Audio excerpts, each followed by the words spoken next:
যখন মায়ের পেটে বাচ্চা জন্মগ্রহণ হয়, যখন মায়ের পেটে বাচ্চা ধরে, যেই দিন আল্লাহ রাব্বুল আলামিন আদেশে মায়ের পেটে বাচ্চা হয়, একদিন গেল, 2 দিন গেল, 3 দিন গেল, 41 গেল, এই করে করে 240 গেল, এই করে করে 340 হয়ে গেল। 340 যেদিন 4 মাস পূর্ণ হয়ে যায়, এই মুসলমান, যেদিন মায়ের পেটে বাচ্চার বয়স 4 মাসের হয়ে যায়, আল্লাহ রাব্বুল আলামিন ওই বাচ্চার ভিতরে রূহ দান করেন। আল্লাহ রাব্বুল আলামিন ওই মায়ের পেটে বাচ্চার ভিতরে জান দিয়ে দেয়। এবার ওই বাচ্চা যেদিন 4 মাসের বয়স, ওই মায়ের পেটে হিলাডোলা করতে শুরু করে, লড়াচড়া করতে শুরু করে। আমার মায়েরা খালারা তখন জানতে পারে, এ হালেমার মা, জায়েদার মা, বুবু দেখো রে, আমি এখন জানতে পারছি আমার পেটে বাচ্চা এসে গেছে, আমার পেটে বাচ্চার জান চলেছে, যে বাচ্চাটা হিলাডোলা করে। এ আমার ভাইরা, মায়েরা, খালারা শুনেন, এবার যখন বাচ্চার ভিতরে জান চলে এলো, 4 মাসের যেদিন বাচ্চার বয়স হয়ে গেল, আল্লাহ রাব্বুল আমিন ফেরেশতাকে আদেশ করেন, ফেরেশতা রে, যাও ওই বগলা ডাঙ্গিতে আমার অমুক বান্দির পেটে সন্তান আছে, ওই বগলা ডাঙ্গিতে অমুক বান্দির পেটে সন্তান আছে, যেই বাচ্চার বয়স আজকে 4 মাস হয়ে গেল। 4 ফেরেশতা যা ওই বাচ্চার নসিবে, বাচ্চার ভাগ্যে 4খানা জিনিস তুমি লিখে দাও, ওই বাচ্চার নসিবে 4খানা তুমি লিখে দাও। 4খানার মধ্যে 1 নম্বর হলো, এই বাচ্চাটা দুনিয়াতে কতদিন বাঁচবে, এই বাচ্চাটা নকরি করে খাবে, এই বাচ্চাটা হাল চালিয়ে খাবে, এই বাচ্চাটা দোকানদারি করে খাবে, এই বাচ্চাটা ডাক্তারি করে খাবে, এই বাচ্চাটা দুনিয়াতে কি করে খাবে। আল্লাহ রাব্বুল আলামিনের আদেশে মায়ের পেটে লেখা হয়ে যায়। তার আগে বন্ধুরে, আল্লাহ রাব্বুল আলামিন সর্বপ্রথম কলমকে আল্লাহ তৈরি করেছিলেন, ওই কলম তখনই লিখে দিয়েছেন, হোসেন মাওলা দুনিয়াতে কি করে খাবেন, মাওলানা আক্তার সাহেব দুনিয়াতে কি করে খাবেন, মাওলানা মফিজউদ্দিন সাহেব দুনিয়াতে কি করে খাবেন, আব্দুর রহমান দুনিয়াতে কি করে খাবে, আব্দুল্লাহ দুনিয়াতে কি করে খাবে, হালেমা জায়েদা দুনিয়াতে কি করে খাবে, সব কলম লিখে দিয়েছেন। এবার ওই জিনিসটাকে আল্লাহ রাব্বুল আলামিন মায়ের পেটে দ্বিতীয়বার ট্রান্সফার করে দেন। তাহলে ওই মাকে বলবো, ওই খালাকে বলবো, ওই দাদিকে বলবো, ওই ভাইকে বলবো, ভাই যদি ওই আমার মা, ওই আমার খালা, ওই আমার দাদি, কিংবা আপনাদের মধ্যে যাদের মধ্যে 3 থাকে, শরীয়ত থাকে, যদি পড়ালেখা হতো, তাহলে জীবনে কোনোদিন 60-এর দিন মানতক না, জীবনে কোনোদিন 60-এর দিন ভালো ভালো তরকারি করতক না, জীবনে কোনোদিন 60-এর দিনটাকে একটা খুশির দিন মনে করতক না। নারে তাকবীর। তাহলে 60-এর দিন মারা, এগুলো যে আমরা মানছি, এগুলো না জানার কারণে। তাহলে আমাদের মধ্যে, আমাদের বাড়িতে ইলমের দরকার আছে না নেই? আছে না নেই? আজকে মাদ্রাসা করেছেন, আপনার আমার ছেলে মেয়েরা পড়িতে যাবে, এবার বলবেন, হাজি মাওলানা আমরা তো বড় হয়ে গেছি, এবার আমরা কি শিখবো, কেমন করে শিখবো? প্রথম নম্বর কথা, ইলম কোনোদিন বুড়াই না, ইলম না বুড়া দেখে না ছোড়া দেখে, ইলম জীবনে কোনোদিন বয়স দেখে না। খুব আপনারা জানছেন, সবাই জানছেন, এই জিনিসটা শুনেছেন, পড়েছেন, যে হযরত আবু বকর রাদিয়াল্লাহু তাআলা আনহু আল্লাহ নবীর এটা শ্বশুর, আল্লাহ নবীর এটা শ্বশুর, বড় হ্যাঁ ইলম শিখেছেন। হযরত ওমর রাদিয়াল্লাহু তাআলা আনহু এটা আল্লাহ নবীর একজন শ্বশুর, ইসলামের দ্বিতীয় খলিফা, বড় হয়ে ইলম শিখেছেন। একটা বুখারীতে লম্বা হাদিস আছে, হযরত ওমর রাদিয়াল্লাহু তাআলা আনহুর একটা আনসারী সাহাবী বাড়ি বানিয়ে নিয়েছেন। হযরত ওমর ফারুক আর একজন আনসারী সাহাবী বাড়ি বানাইলেন, 2 বন্ধুতে রাইতে গল্প করছে।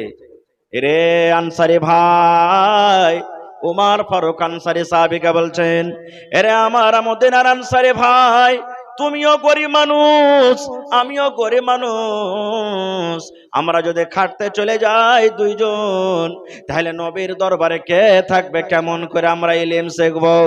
আর যদি আমরা 2 জনে যদি ইলম শিখে আমরা খাটতে যদি না যেতে পাই, আমাদের হাঁড়ি চুলা চলবে না রে, ছেলে মেয়েরা না খেয়ে থাকবে।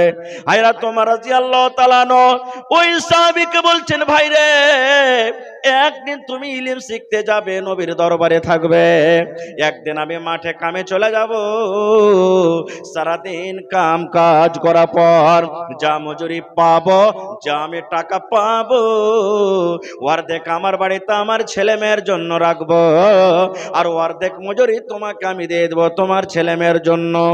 আর আনসারী ভাইরে, নবীর বাড়িতে এশার নামাজ পর্যন্ত যা তুমি শিখবে, এশারের নামাজের পর কিংবা ফজরের নামাজের পর নবীর বাড়িতে থেকে, নবীর সাথে থেকে যা তুমি ইলম শিখবে, তুমি আমাকে বসে বসে বসে গোটা দিনের ইলমটা আমাকে শিখিয়ে দেবে।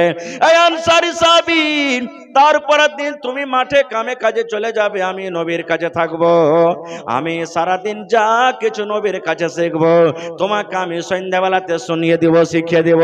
আর তুমি মজুরি করে যা পাবে ভাই রে, তোমার ছেলে মেয়ের জন্য তুমি অর্ধেকটা বাড়িতে রাখবে, আর অর্ধেকটা মজুরি তুমি আমার ছেলে মেয়ের জন্য দেবে। নারে তাকবীর। তাহলে বাড়ি করে করে সাহাবায়ে কেরাম ইলম শিখেছেন। আর আজকে যতটি লোক এখানে আমরা বসে আছি, যদি আমি একটু জিজ্ঞাসা করে দিই, এই দাদু নানা, উজু করা দোয়াটা কি বলেন তো? সবাই বলতে পারবো? বলতে পারবো? পারবো জি ভাই? পারবো না আমরা। যতটি লোক এখানে বসে আছি বলি, দাদা হে, গ্রামে তো জানাজা হয়ে গেছে, মাইয়া থেকে গেছে, জানাজা পড়তে তো দাঁড়িয়ে গেছেন ভাই, একটু দয়া করে জানাজা দোয়াটা তো বলেন। বলতে পারবো? পারবো জি ভাই, বলেন পারবো? সবাই পারবো না খো। এখানে যতটি লোক আছেন, হাজার হাজার মানুষ আছেন, আমি যদি বলি ভাই আপনার 5টা ছেলে হয়ে গেছে, ওর 3টে ছেলে হয়ে গেছে, ওর 10 বছর হয়ে গেল, ওর 50 বছর হয়ে গেল, বিবির কাছে যেতে গেলে একটা দোয়া পড়তে হবে, একটু দয়া করে দোয়াটা কি বলেন তো? কয়টা লোক পারবো? কয়টা লোক পারবো? এগুলো আমাদের শিখার দরকার নাই। কোনো মাওলানার কাছে আমরা বসবো না, কোনো মসজিদের ইমামের কাছে বসবো না, যারা জানছে তাদেরকে আমরা জিজ্ঞাসা করব না। ভাই মুসলমান, বিবির কাছে যাবেন, যদি আপনি দোয়াটা না পড়েন কতখানি আপনার নোকসান হবে জানেন, ক্ষতি হবে। আল্লাহ রাসূল বলেছেন, এরে আমার উম্মত, যখন তুমি বিবির সাথে মিলন করবে, বিবির সাথে যখন তুমি সহবাস করতে যাবে, সহবাস করার আগে আল্লাহ রাসূল বলেছেন, ও পুরুষের দল তোমরা শুনে নাও, একটা তোমাকে দোয়া পড়তে হবে, একটা তোমাকে দোয়া পড়তে হবে। সহবাস করার আগে আগে তোমাকে একটা দোয়া পড়তে হবে রে উম্মত। ওই দোয়াটা যতক্ষণ পর্যন্ত না তুমি পড়বে, অতক্ষণ পর্যন্ত তোমার স্ত্রীর সাথে তুমি মিলন করিও না। এবারে বলবেন মাওলানা দোয়াটা হলো কি? দোয়াটা হলো এই, আল্লাহ রাসূল বলেছেন, বিসমিল্লাহি আল্লাহুম্মা জান্নিবিনা শাইতান ওয়া জান্নিবিশ শাইতানা মা রাযাকতানা। বিসমিল্লাহি আল্লাহুম্মা জান্নিবিনা শাইতান ওয়া জান্নিবিশ শাইতানা মা রাযাকতানা। এই দোয়াটা পড়ে বিবির কাছে আপনাকে যেতে হবে। এবার যদি বলেন মাওলানা দোয়াটা তো আমি জানি না, আমার 10টা ছেলে হয়ে গেল, আমার 5টা ছেলে হয়ে গেল, আমার 40 বছর বয়স হয়ে গেল, মাওলানা জীবনে কোনোদিন দোয়া পড়ে নেবি না, দোয়াতে বিবির কাছে চলে গেছি। এরে মুসলমান, ওলামায়ে কেরাম স্টেজে বসে আছেন, জিজ্ঞাসা করবেন, এটা আমার কথা নয়, আল্লাহর নবী 1400 বছর আগে এলান করে দিয়েছেন। ও আমার উম্মতের দল তোমরা শুনে নাও, যদি কোনো আমার উম্মত বিনা দোয়াতে যদি বিবির কাছে চলে যায়, তাহলে তার কতখানি ক্ষতি হতে পারে, তার সাথে কি ঘটতে পারে শুনে নাও। আল্লাহ রাসূল বলেছেন, উম্মত রে, যতবার তুমি বিনা দোয়াতে বিবির কাছে মিলন করেছো, যতবার তুমি বিনা দোয়াতে বিবির সাথে তুমি সহবাস করেছো, অতবার তোমার সাথে সাথে তোমার বিবির কাছে শয়তান গিয়েছে।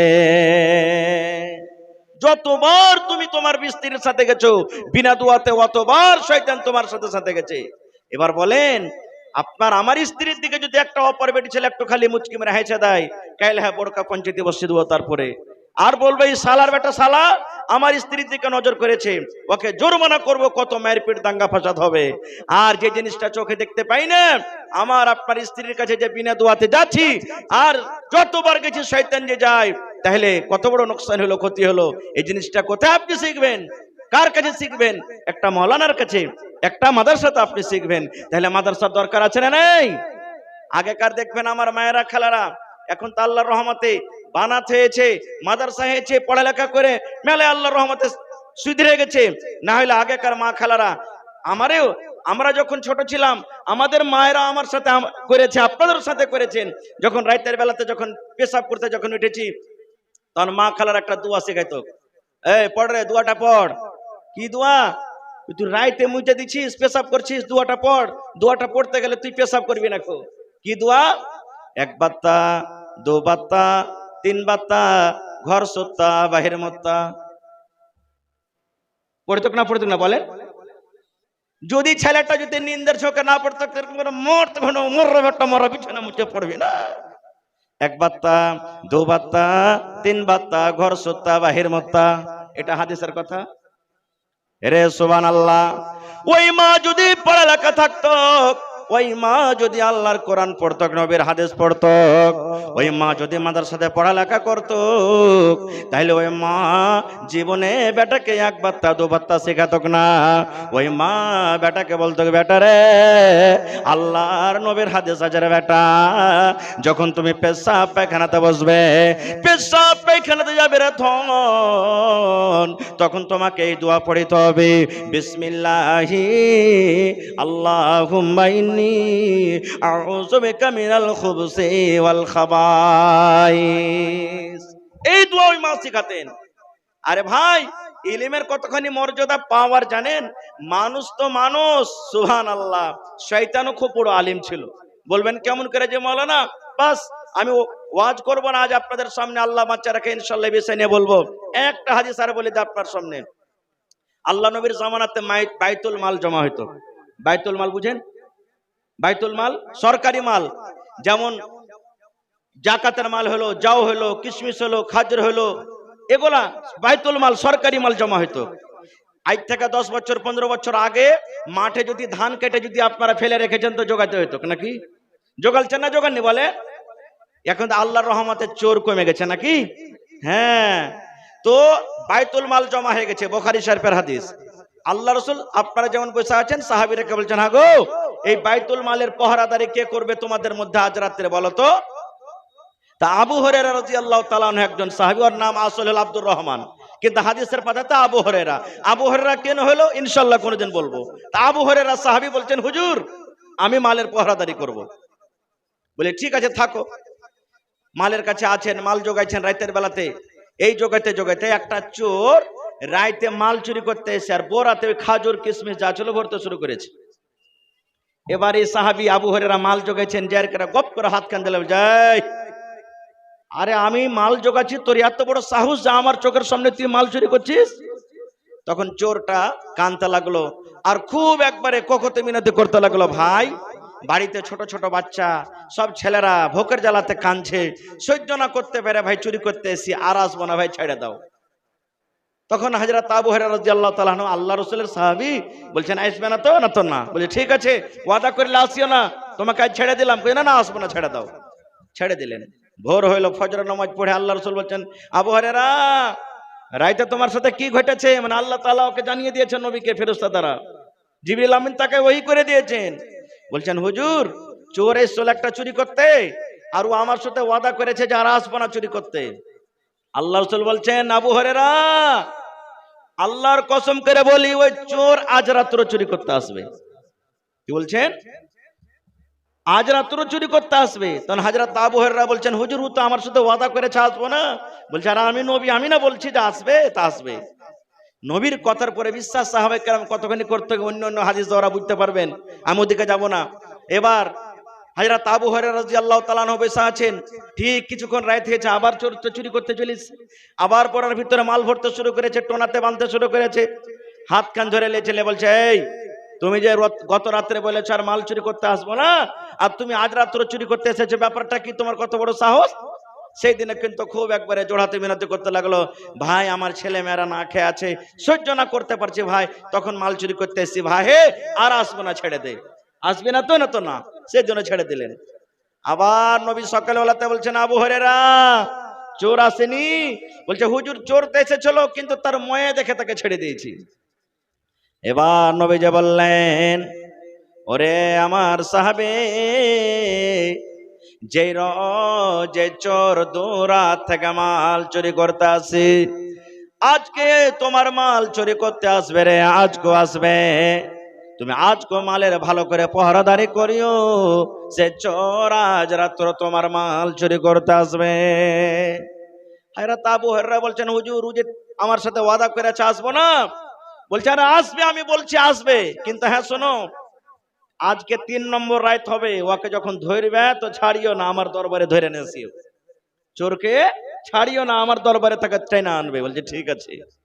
ঠিক 3য় রাতে আবার মাল চুরি করতে চলে এসছে। হযরত আবু হুরায়রা রাদিয়াল্লাহু তাআলা আনহু সেদিন কিন্তু তাকে ধরে নিয়েছেন। বলছেন খব্বিস, তুমি 3 রাত থেকে আমাকে ফাঁকি দিছো, আজকে তোমাকে ছাড়বো না, নবীর দরবারে তোমাকে ধরে নিয়ে যাব, আজ তোমাকে ছাড়া হবে না খো। এবার দেখেন চোর কত হুঁশিয়ার বুদ্ধি আর কতখানি পড়ালেখা।